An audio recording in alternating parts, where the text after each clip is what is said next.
Muchas gracias, Belmar. Muchas gracias al Club de Abogados. Darles la bienvenida, sobre todo agradecerles por el interés en el área del derecho ambiental. La idea de este curso, la finalidad de este curso es brindarles las pautas necesarias para conocer acerca del derecho ambiental y cuál es la importancia del derecho ambiental dentro del sistema jurídico. Comprender que el derecho ambiental también es una forma o una herramienta a modo de respuesta de esta crisis ecológica que actualmente vivimos. Quizás algunos tienen un pensamiento un tanto desesperanzador cuando ven las noticias acerca de los sucesos o de la conflictividad socioambiental que se suscita en nuestro país y también alrededor del mundo. Sin embargo, considero que es necesario que se incluyan cada vez más especialistas que conozcan acerca de esta área, de esta rama de nuestro derecho. Comprender que el derecho ambiental no solo corresponde para conocer a los abogados, sino que al ser una rama tan interdisciplinaria, brinda las pautas y los conocimientos a diferentes carreras, ingenieros, comunicadores, docentes, inclusive podría decir que gran parte del contenido del derecho ambiental está vinculado a los paradigmas económicos que actualmente hablamos. ¿Y por qué no decirlo? Y es uno de los puntos que también he colocado dentro de los diferentes contenidos referidos al derecho ambiental, la parte ética, esta conciencia ambiental acerca de lo que está sucediendo en nuestro planeta. E inicio la clase con esta interrogante. ¿Acaso estamos nosotros provocando nuestra propia extinción? Aquí dejé un enlace, y espero que lo puedan ver en algún momento, acerca de cómo el ser humano ha ido influyendo en esta crisis ecológica y cómo de a poco se ha ido originando una serie de consecuencias nefastas que alteran el clima, provocan mayor contaminación y de a pocos van afectando también otra clase de derechos humanos, como el derecho a la vida, el derecho al agua, el derecho a la salud. Como bien les decía, gran parte de la conciencia ambiental es el sentido ético de comprender las interacciones entre el hombre y la naturaleza. Esto pareciera que fuese un concepto novedoso, reciente. Sin embargo, ya desde el año 1949, a través del ecologista Aldo Leopold, se hablaba de la necesidad de plantear una ética de la Tierra, de tal manera que el hombre no utilizase el planeta y la comunidad biótica solamente para su propio beneficio, sino que supiese preservarla, conocer la finitud de los recursos y extender esta consideración ética con todos los seres vivos, ¿no? De esta manera, Aldo Leopold, en este libro, Una ética de la Tierra, en el año 1949, plantea, por ejemplo, una cosa es buena cuando tiende a preservar la integridad, es decir, comprender las interacciones de los sistemas naturales como un todo, estabilidad y belleza de la comunidad biótica. Es mala cuando tiende a lo contrario, es decir, cuando tiende a la explotación desmedida de los recursos. Propone Leopold un nuevo tipo de relación entre la sociedad contemporánea y la naturaleza, extendiendo esta consideración ética hacia los suelos, las aguas, las plantas, los animales o colectivamente la tierra. Premisa que configura el giro ético que cambia el papel del ser humano desde conquistador de la comunidad de la tierra al de un miembro más de ella. Es decir, el ser humano no es solamente la persona que domina ampliamente toda la comunidad biótica, sino que necesita de los otros seres vivos para poder coexistir en esta preservación de la integridad del planeta. Por eso es que Leopold habla acerca de no tener un papel conquistador de la comunidad de la Tierra, sino comprenderse como un miembro más de ella. Continúa Leopold. La ética comprendería una actitud de respeto a las especies más allá de los límites humanos, incluyendo otras formas de vida, hasta alcanzar al medio no humano, ampliando este reconocimiento a la finitud de la naturaleza, susceptible de lesión ecológica y digno de protección, siendo responsables de manera individual y colectiva. De esta manera, Leopold lo que está buscando decirnos es que para hablar de una adecuada ética de la tierra, no solo implica el comportamiento de manera individual. No olvidemos que el tema ambiental trata justamente de procesos de intereses difusos, de intereses colectivos, de bienes públicos como el agua, como los bosques, que es necesario protegerlo. Un sistema de conservación basado en un puro interés económico individual es desequilibrado, ya que se ignora el beneficio intangible de procesos y especies, además de la excesiva responsabilidad de los gobiernos sobre funciones que debieran ser repartidas con el sector económico y personas naturales.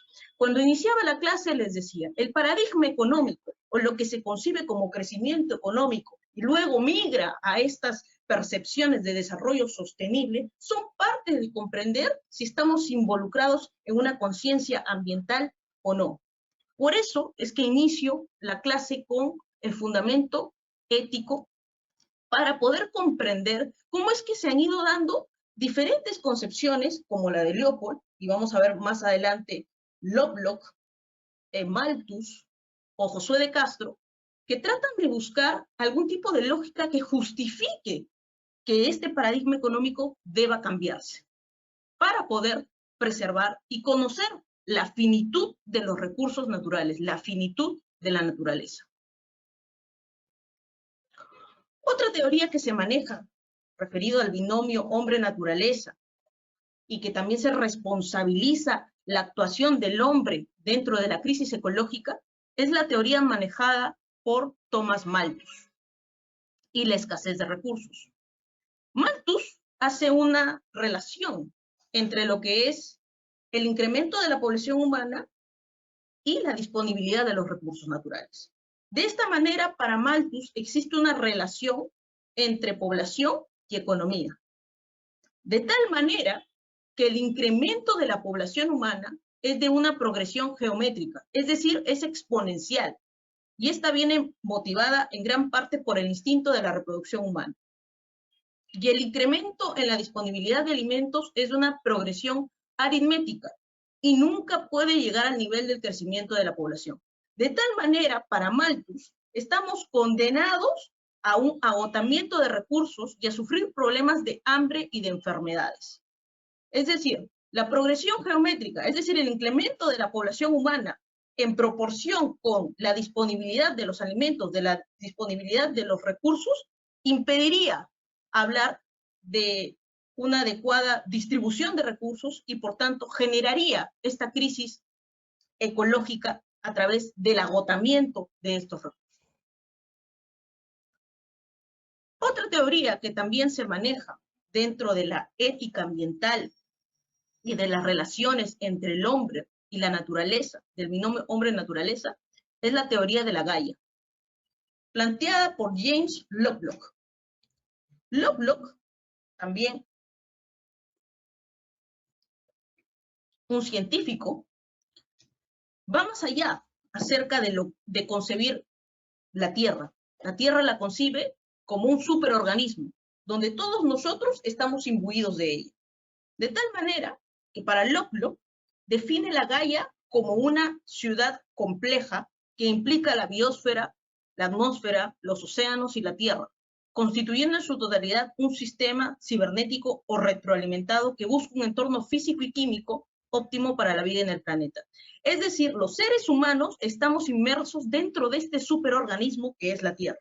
Para Lovelock, la Tierra, que él denominó Gaia, es un superorganismo y es un sistema en el cual el hombre forma parte de ella. Y es necesario que se comporte y que respete los sistemas naturales. De lo contrario, Gaia, dice Lovelock, podría rebelarse contra nosotros.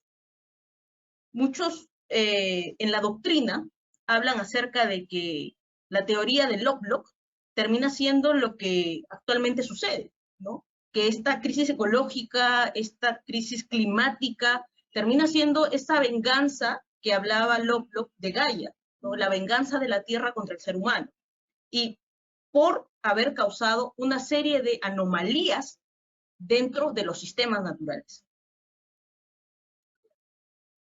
Continúa Lovelock planteando en la teoría de la Gaia, y acá les he dejado también el link para que ustedes puedan ver o profundizar más acerca de esta teoría. Plantea su hipótesis de que la interacción de seres vivos en el planeta explica la autorregulación de la temperatura, la variación de la radiación, la absorción de la superficie mediante la interacción entre vegetación y nubes, la regulación de la salinidad de los mares. Es decir, cada uno de los fenómenos naturales que se originan en el planeta son responsables de este superorganismo, que es la Tierra.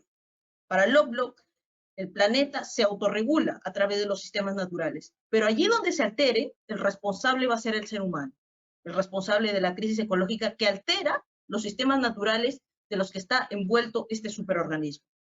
Y cuando se alteran estos sistemas naturales, Gaia, que es la Tierra, termina revirtiendo todo ello en contra del ser humano. Lovelock también ha sido materia de estudio, su teoría dentro de esta ética ecológica, por parte de Eugenio Raúl Zaffaroni. Él tiene un libro denominado De la Pachamama a la Gaia y analiza la ética ecológica o la ecología profunda de cómo debería ser nuestra percepción acerca de la naturaleza. Y como si no cambiamos los paradigmas que tenemos netamente antropocéntricos, donde el hombre es el centro y domina la naturaleza, de a pocos va a ir causándonos una serie de consecuencias nefastas. Explica Zaffaroni, el científico Lovelock ofrece una comprensión del sistema climático planetario en la era del Antropoceno. Este término que ven aquí, Antropoceno, es un término que se asocia a una nueva era geológica provocada por el ser humano. Es decir, el ser humano termina siendo una fuerza geológica tal que ha sobrepasado todos los límites que podría soportar la Tierra. A eso se debe el término antropoceno. Antropo, hombre, seno, era. La era geológica donde el hombre es el responsable de estas terribles transformaciones que tiene la Tierra. No se trataría de una biosfera sometida al hombre, sino que la hipótesis de la Gaia lo incluye. El hombre está dentro de este superorganismo, convirtiéndolo en su socio para mantener el equilibrio. Siguiendo esta lógica, Zaffaroni afirma que la hipótesis de la Gaia conlleva una ética de respeto al planeta, que no excluye la satisfacción de necesidades vitales, pero sí descarta la crueldad por simple comodidad y el abuso superfluo e innecesario. Cuando hablamos de la hipótesis de la Gaia, planteada por James Lovelock, lo que nos está queriendo decir es, no excluye que el ser humano pueda explotar los recursos naturales, pero también debe comprender que la finitud de estos recursos, si él se excede en esa percepción de dominio frente a los recursos, va a repercutir en contra de él, porque somos un superorganismo, dice James Lovelock, donde nosotros somos parte de ese superorganismo. Y si lo alteramos, Gaia irá en contra de nosotros. Un poco similar a lo que decía Leopold, solo que Leopold es un poco más, digámoslo así, mucho más lineal en lo que él percibe acerca de la necesidad de una ética de la Tierra. Leopold en el año 1949, mientras que Lovelock en 1970. Un año muy interesante porque posteriormente se empiezan a dar una serie de repercusiones a nivel político y a nivel jurídico del derecho internacional ambiental. Otra teoría que también me parece interesante y la he colocado aquí es la planteada por Josué de Castro. Una percepción totalmente distinta acerca de la ética ecológica y que se trataría de un problema de desigualdades sociales y económicas. Para Josué de Castro es necesario la reducción de desigualdades y una concepción diferente de los sentidos de justicia y de equidad, o de los beneficios colectivos, o de fortalecer los lazos de cooperación o de solidaridad, de participación, para lograr transformaciones concretas y permanentes, sobre todo en este binomio economía-medio ambiente. De tal manera que para Josué de Castro, brasileño, que también desarrolla la geopolítica del hambre en un contexto político, valga la redundancia, muy álgido, y es que el derecho ambiental tiene esa característica que es altamente político. Gran parte de la evolución del derecho internacional ambiental ha dependido de qué manera los sistemas jurídicos a nivel de cada continente han podido contextualizar la normativa del derecho internacional ambiental. Nosotros, por ejemplo, ya lo van a ver, no es que hayamos realizado una contextualización de los principios ambientales que nacieron en el derecho internacional ambiental, sino que más bien hemos hecho una copia literal de los principios ambientales que desarrolló en su momento la Declaración de Estocolmo. Entonces, es necesario comprender que en el contexto en el que se dan estas teorías van a servir de alguna manera como una especie de actos previos a la revolución del derecho internacional ambiental. De esta manera, Josué de Castro habla ya de desigualdades, de problemas estructurales en cuanto a los sistemas de producción, de organización de la tierra y de organización de la naturaleza. Para Josué de Castro, desarrollar políticas para disminuir las desigualdades sociales y económicas es necesario, aprovechando las reservas del mundo y consolidando una distribución económica más justa e incentivando el progreso de áreas menos desarrolladas.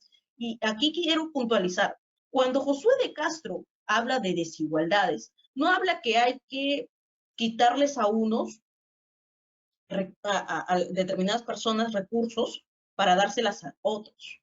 Lo que habla Josué de Castro en su política del hambre está tratando de buscar que aquellas poblaciones que son menos desarrolladas y que la organización de la tierra no es la adecuada, se les pueda empoderar para que juntas logren un progreso.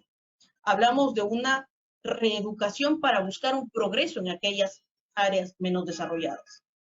Josué de Castro propone el camino de la economía productiva con un uso organizado de la tierra y de la naturaleza, un binomio de economía-medio ambiente, y resalta la necesidad de resolver este problema bioético.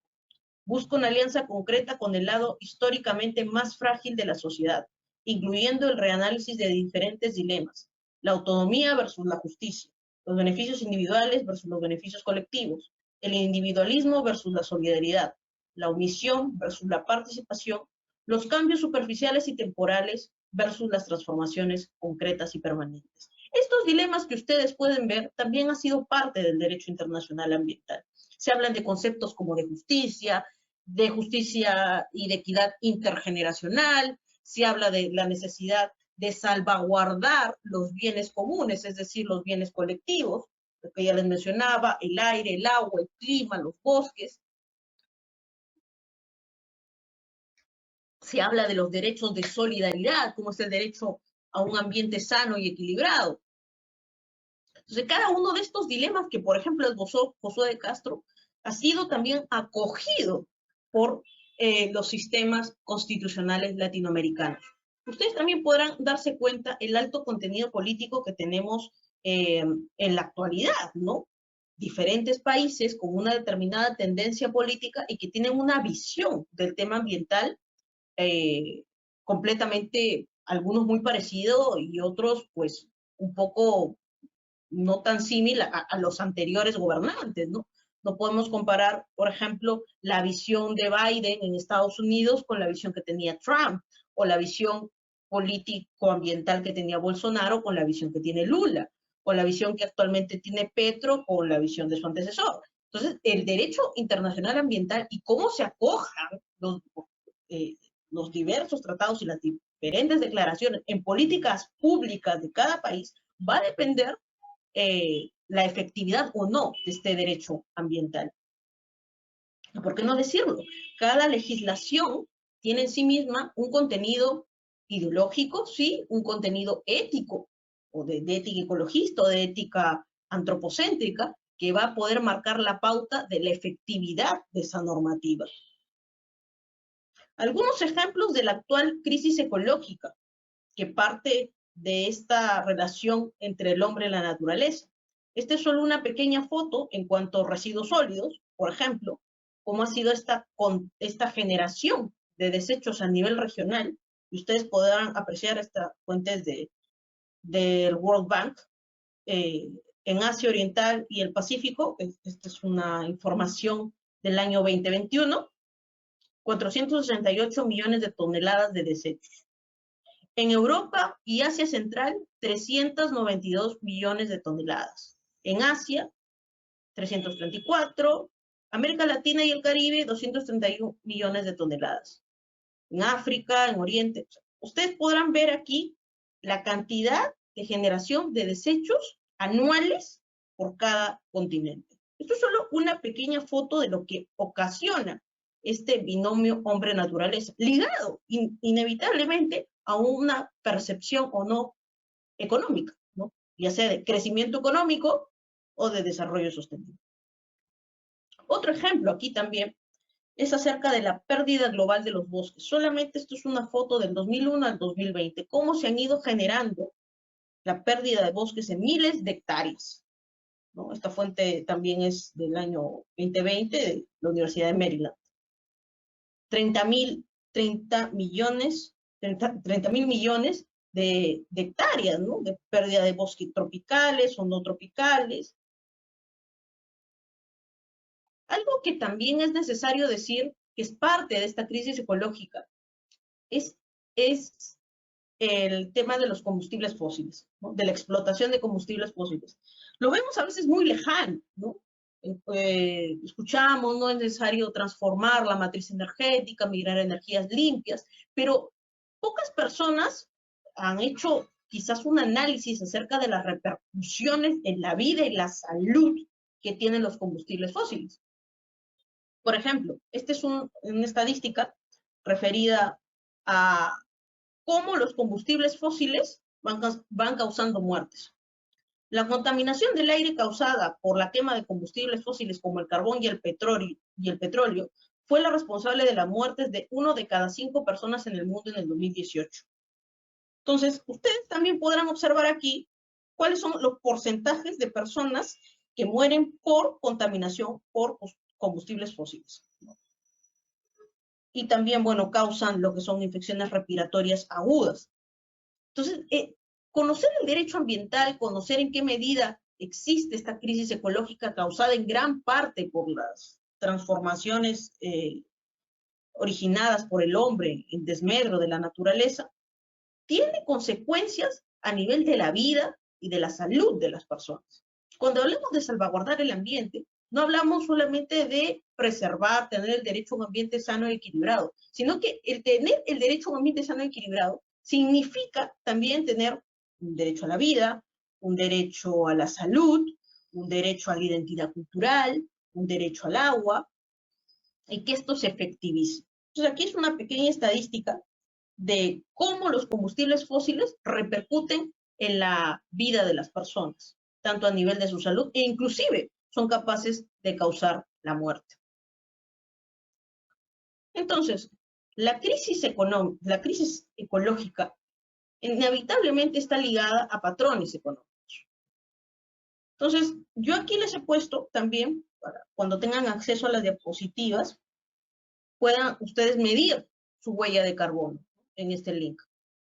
¿Cuáles son las principales causas? En resumen, después de todas estas teorías que les he descrito, las causas de la crisis ambiental es la actividad antropogénica. ¿Cómo? A través de la primacía del interés económico, del crecimiento desmedido de una serie de actividades económicas sin límites establecidos, y por ende el crecimiento industrial, de los hábitos de consumo, del desbalance de la distribución demográfica, de los niveles de contaminación por emisión de diferentes contaminantes.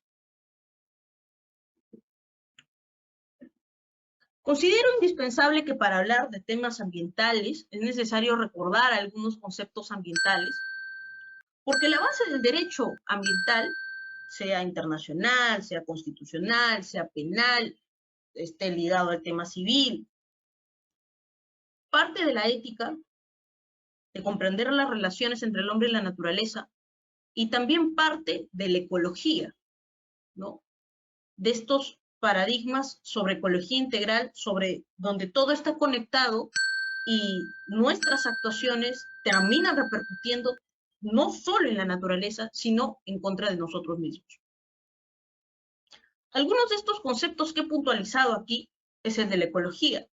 La ecología, que significa casa y estudio o tratado, respectivamente, Es decir, la ecología es el estudio de los organismos vivos en su propia casa. Ustedes recordarán, bueno, algunos de ustedes, o voy a hacer mención al respecto, acerca de este paradigma diseñado por Francisco en Laudato Si, el cuidado de la casa común, que es el paradigma de la ecología integral, ¿no?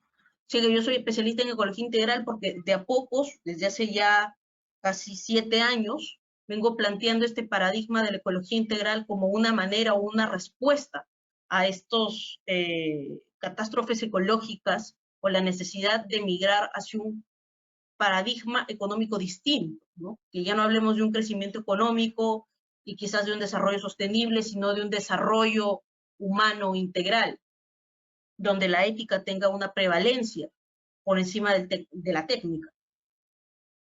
Entonces, esta ecología integral que habla Francisco, este paradigma de la ecología integral, busca involucrar a todos los profesionales de manera interdisciplinaria para salvaguardar la casa común.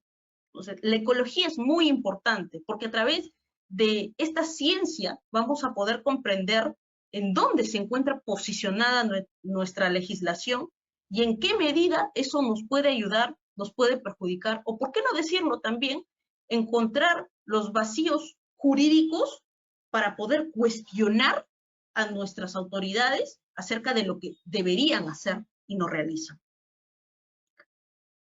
El ambiente, ¿qué es el ambiente? Este es un concepto del doctor andaluz, Carlos Andaluz Besteber, abogado.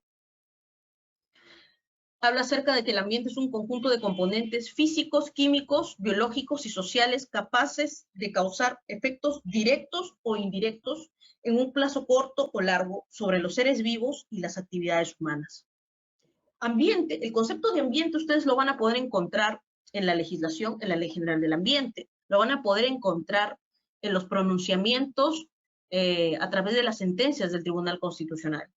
Lo van a poder encontrar en diferentes normativas dentro de la legislación ambiental. Nosotros tenemos quizás una legislación ambiental muy extensa. Por eso es que hay una cápite dentro de las sesiones que tendremos que habla acerca de la legislación ambiental general y la legislación ambiental sectorial. Porque lo particular del derecho ambiental peruano es tener mucha legislación difuminada por distintas partes, pero que aquí vamos a tratar de que ustedes puedan comprender esa integración de la normativa ambiental, de esta legislación ambiental. Y ahí van a encontrar conceptos como el de ambiente, que es repetitivo, pero que a veces no se logra comprender al momento de hacer algún tipo de reclamo, de denuncia, de demanda, de acción sobre acerca de lo que es el ambiente. ¿A qué me refiero con ambiente? El ambiente también es un bien público. Por lo general, cuando hablamos de salvaguardar el ambiente, hablamos de poder rescatar un derecho, un interés colectivo. Decía Hardy en el año 1968, hablaba acerca de la tragedia de los comunes. La tragedia de los comunes es el mal uso de los bienes públicos, ¿no? Utilizamos los bienes públicos, entre ellos el ambiente. No comprendemos la finitud del ambiente, de la naturaleza en sí mismo, pero nunca nos hacemos responsables. Eso suele suceder en los bienes comunes, ¿no? En la tragedia de estos bienes comunes, como decía Hardy. Los recursos naturales, que dentro de nuestra legislación también tienen una normativa específica, ¿no? Una ley general, una ley orgánica sobre recursos naturales, son percibidos, o se entiende por recursos naturales, como aquella parte de la naturaleza que tiene alguna utilidad actual o potencial para el hombre. Son elementos naturales que el ser humano aprovecha para satisfacer sus necesidades materiales o espirituales. Y con esto no quiero reducir el tema de recursos naturales a una percepción eminentemente utilitaria, sino que esa es su característica. Y ustedes, como han visto en las anteriores teorías, no es que se desdeñe la posibilidad de satisfacer las necesidades, sino que también es necesario comprender que los recursos naturales se van a agotar en algún momento. Y si no sabemos conservarlos, preservarlos, o encontrar estrategias o técnicas que nos ayuden a recobrar su capacidad, tarde o temprano no vamos a contar con ellos. Los servicios ambientales, que es también un concepto que van a encontrar ustedes mucho en la Ley General del Ambiente, la Ley del Sistema Nacional de Gestión Ambiental, ¿no? Se refiere a servicios que proporcionan a los seres humanos las funciones de los ecosistemas y demás componentes, sea porque provean bienes y condiciones necesarias para el desarrollo de su vida o porque impide eventos que le ponen en riesgo o disminuyen su calidad. Ustedes también sabrán o habrán escuchado acerca de la cosmovisión de la medicina natural, ¿no? Las plantas naturales, cómo se emplea también como medicina alternativa. Eso es parte de los servicios ambientales que nos proporcionan los ecosistemas. O, por ejemplo, el tema de las energías sostenibles, ¿no? Las energías renovables a través del sol, a través del aire, ¿no? Paneles solares, turbinas eólicas. O también servicios culturales, ¿no? Espirituales, saber comprender la cosmovisión de determinadas culturas. Es parte también de los servicios ambientales. Otro concepto muy repetido dentro de la legislación y que también es producto de una serie de conflictos socioambientales es el concepto de contaminación, que siempre va a ser una alteración al equilibrio ecológico, de manera que se incorporan dentro del ambiente, dentro del ecosistema, elementos tóxicos que ocasionan perjuicio al hombre y a los ecosistemas, a los seres vivos. Rompen este equilibrio ecológico, esta relación, esta armonía del hombre con la naturaleza. Referido a la contaminación, existen diferentes tipos de contaminación y para cada uno de ellos nuestra legislación ha incorporado una serie de estándares. Cuando hablamos de contaminación atmosférica, hablamos de contaminación del aire.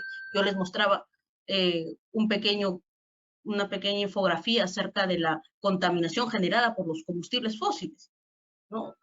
Que altera principalmente la atmósfera y que ocasiona, ustedes han visto la muerte de las personas, la contaminación del agua, que puede ser ocasionada por diferentes actividades económicas de las fuentes de agua, la contaminación del suelo. Para la contaminación del suelo también hay determinados estándares que la legislación lo plantea, los estándares de calidad de suelo, la contaminación electromagnética, bastante discutida, pero que generó en nuestro derecho ambiental, principalmente en nuestro derecho constitucional ambiental, voy a adelantar un poquito lo de mañana, la incorporación de un principio y la efectivización del principio precautorio. Hay un caso emblemático, que es el caso Nextel, que habla acerca del principio de precaución por una supuesta contaminación, una presunta contaminación electromagnética, una contaminación ocasionada por antenas.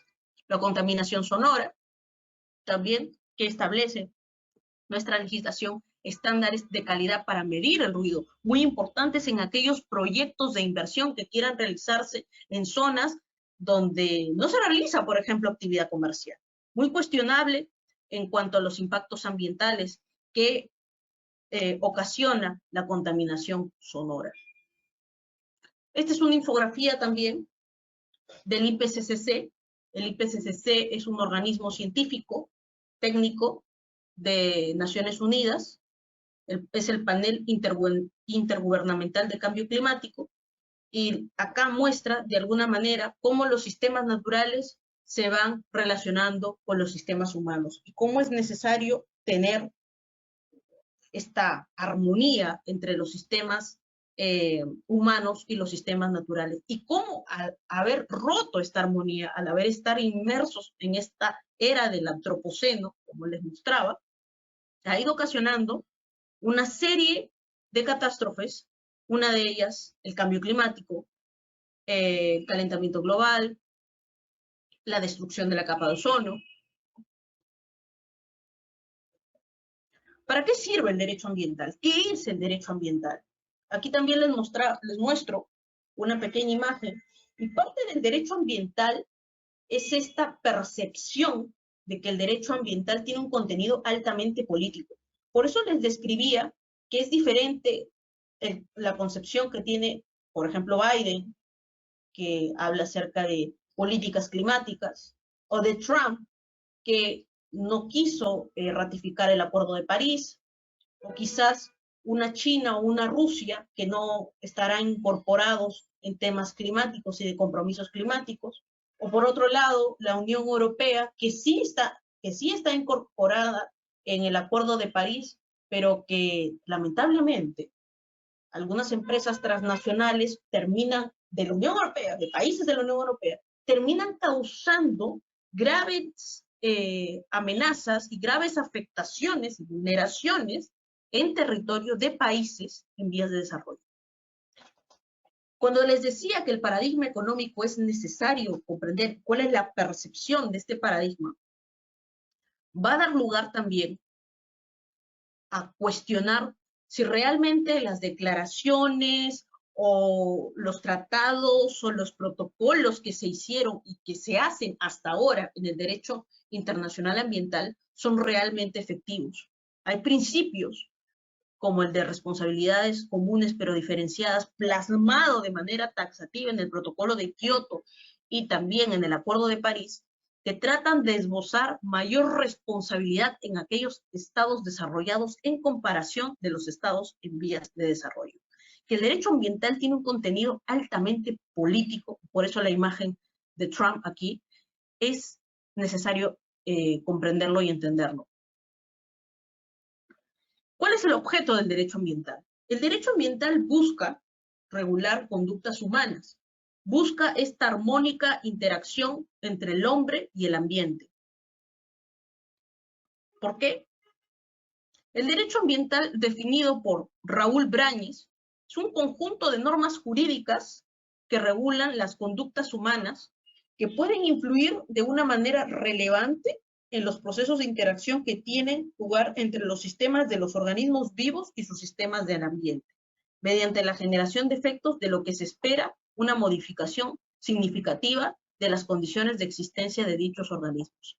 Regula, pues, el derecho ambiental a través de la normatividad jurídica aquellas conductas que puedan influir, originar algún daño, desmedro o alteración dentro de los sistemas naturales, ¿no?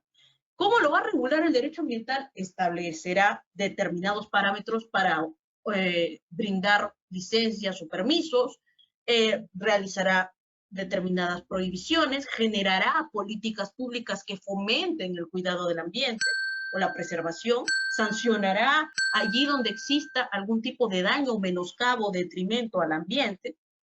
Entonces, de esta manera nosotros podemos clasificar las acciones del derecho ambiental así. El derecho ambiental se ocupa principalmente de las normas jurídicas que regulan las relaciones entre la sociedad y la naturaleza. Aquel binomio hombre-naturaleza que hemos visto en las teorías ecológicas.